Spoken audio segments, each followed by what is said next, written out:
Hello everyone, this is Dubai Shambhavi and today I am here to demonstrate the technique of eye and ear examination. So today I have my patient here, Mr. Narendra. So I'll be doing your eye and ear examination. Is it okay? Yes.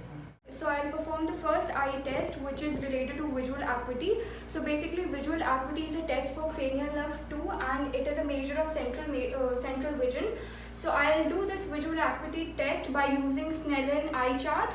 So here it is. Firstly, we have placed the Snellen eye chart which we will be using. So can you please remove your specs? Yes.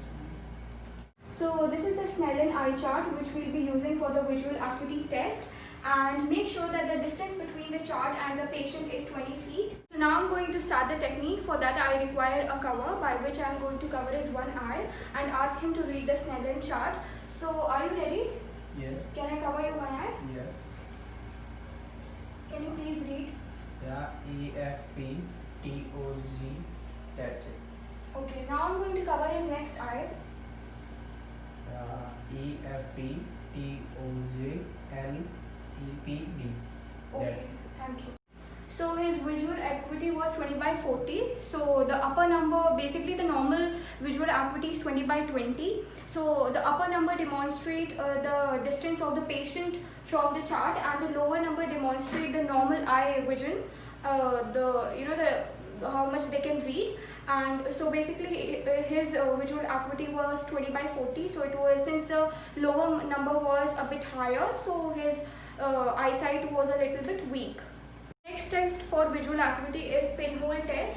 So for that we require this pinhole occluder or a simple piece of paper with a hole by which the patient can see. So for that I'll ask my patient to cover his one eye and hold this paper and just view through this hole and read the Snellen chart. So can you do this? Can Yes. you cover your one eye and hold this and just view through this hole and read the line. EFPTOZLPED. That's it. Okay.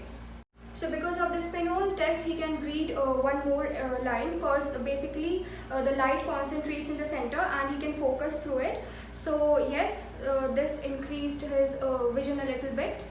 So yeah.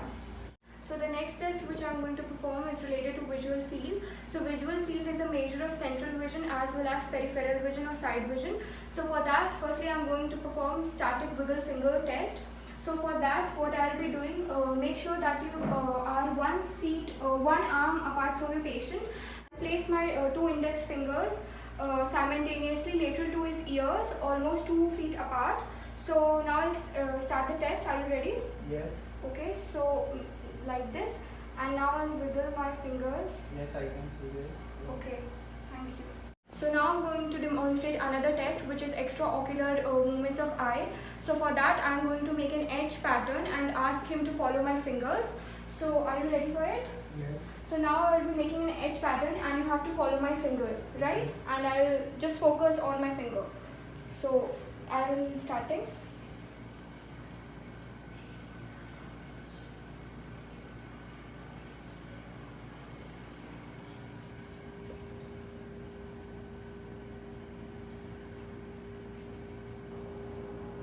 So yeah, it's done. It's perfect. I'm going to do another test, which is convergence test. So just focus here.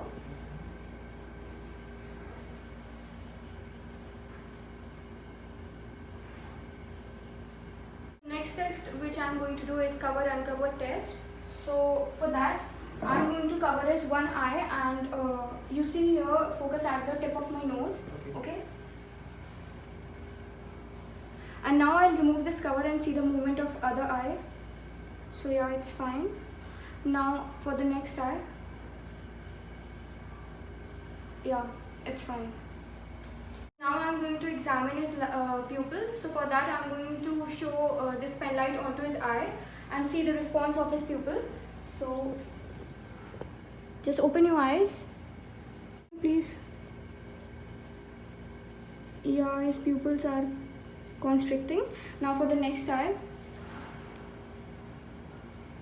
Yeah, it's okay. It's constricting.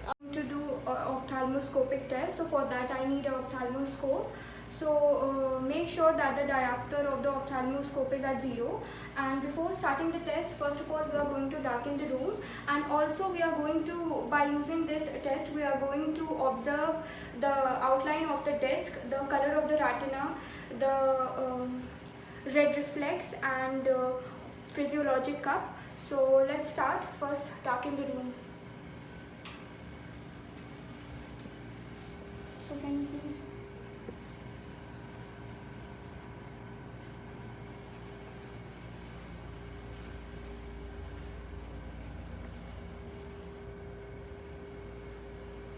So yeah, it's fine.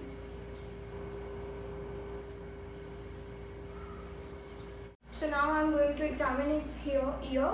So the first test which I'm going to do is whisper test. So for that I'm going to cover his one ear and I'll whisper onto his next ear and ask him whatever he heard. So now I'll start it. So I'm going to cover your one ear and I'll be whispering some letters and you have to tell me, right? Okay. So is it okay? Yeah. A, B, C, D. C, F, G.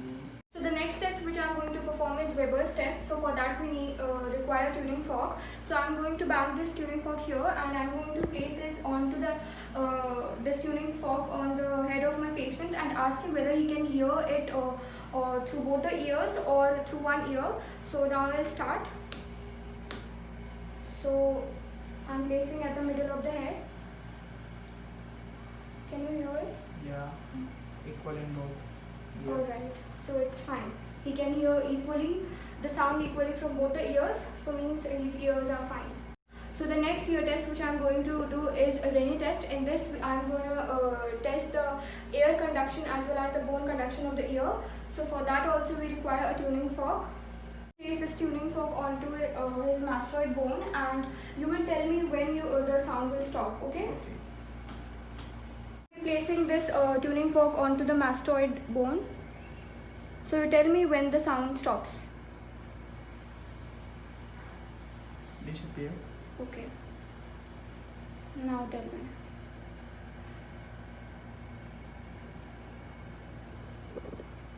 Disappear.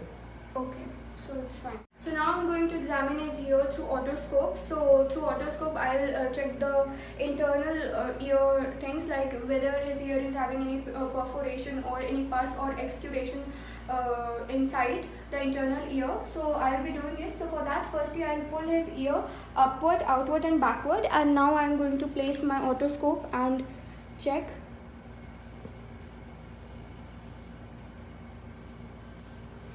So yeah, I can see his internal ear.